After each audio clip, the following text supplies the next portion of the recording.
গৃহস্থের বাড়ির পিছনে একটা বেগুন গাছ আছে। সেই বেগুন গাছের পাতা ঠোঁট দিয়ে সেলাই করে টুনটুনি পাখিটি তার বাসা বেঁধেছে।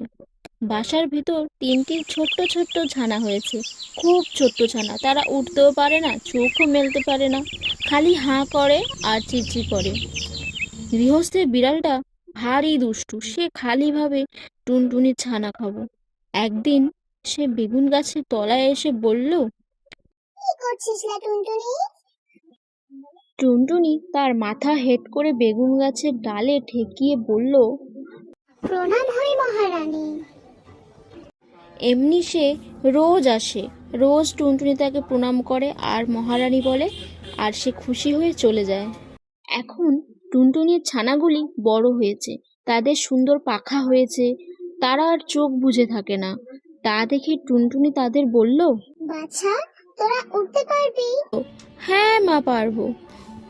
তবে দেখা তো দেখি ওই তাল গাছটার ডালে গিয়ে বসতে পারিস কিনা। ছানারা তখনই উড়ে গিয়ে তাল গাছের ডালে বসলো। তা দেখে টুনটুনি হেসে বলল, এখন দুষ্টু বিড়াল আসুক দেখি।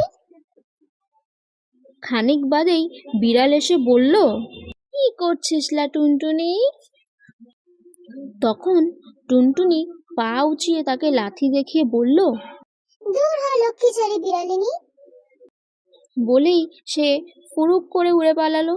দুষ্টু বিড়াল দাঁত খিচিয়ে লাফিয়ে গাছে উঠে টুনটুনিকেও ধরতে পারলো না, ছানাও খেতে পেল না, খালি বেগুন গাছের কাটার খোঁচা খেয়ে নাকাল হয়ে ঘরে ফিরে গেল।